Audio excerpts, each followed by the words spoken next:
unang panahon, bago pa man tawagin ang mga isla bilang Kabisayaan, may isang sinaunang lahi na naninirahan sa pagitan ng dagat at kabundukan. Sila ang mga anak ni Lalahon, ang mga unang Bisaya, matapang, mapagkumbaba at malapit sa kalikasan. Pinaniniwalaan ng matatanda na ang mga ninuno nila ay hindi lamang tao, kundi may dugong dagat. Sa isang maliit na isla sa Samar, may isang binatang mangingisda na nagngangalang Amarog. Siya ay kilala sa kanilang baryo bilang tahimik ngunit may kakaibang lakas ng loob. Araw-araw siyang pumapalaot kahit malakas ang alon, sapagkat ayon sa kanyang lola, ang tunay na Bisaya ay hindi natatakot sa dagat, sapagkat dito siya isinilang. Isang gabi ng kabilugan ng buwan, habang siya'y nasa gitna ng laot, biglang kumalma ang hangin. Ang dagat ay naging salamin. Mula sa ilalim ng tubig, may liwanag na umangat. Isang babae ang lumitaw, maputi ang balat, mahaba ang buhok na tila hinahaplos ng alon at may matang kasing lalim ng karagatan. Siya ay si Magwayan, ang diwata ng dagat at tagapagbantay ng mga kaluluwa ng Kabisayaan.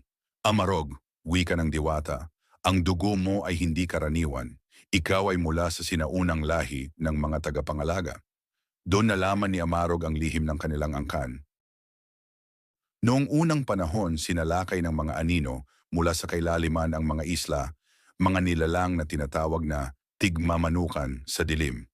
Upang maprotektahan ang lupa, ang mga ninuno ng Bisaya ay nakipagkasundo sa mga diwata ng dagat. Binigyan sila ng lakas at tapang kapalit ng panata. Kailanman ay hindi nila pababayaan ang kanilang lupa at dagat. Ngunit sa paglipas ng mga henerasyon, nakalimutan ng marami ang sinaunang kasunduan. Si Amarog ang napiling paalalahanan ang lahi. Biglang nagdilim ang langit, umalon ang dagat. Mula sa kailaliman ay umangat ang isang dambuhalang anino. May mga matang nagliliyab at boses na parang kulog. Hindi tumakbo si Amarog. Sa halip tumayo siya sa bangka at sumigaw sa hangin.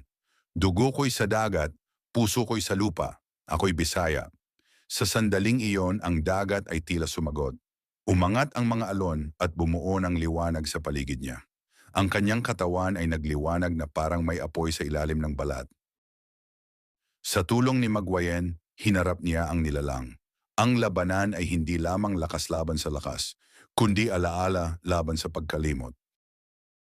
Nang maalala ng mga tao sa pampang ang kanilang mga ninuno at sabay-sabay na nanalangin, humina ang anino hanggang ito'y tuluyang naglaho sa kailaliman. Muling kumalma ang dagat.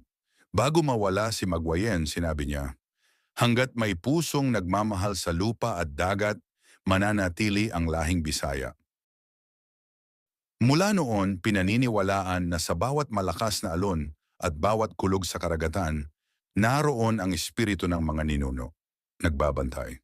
At kapag may Bisayang hindi sumusuko sa gitna ng unos, sinasabi ng matatanda, gumigising ang dugo ng dagat.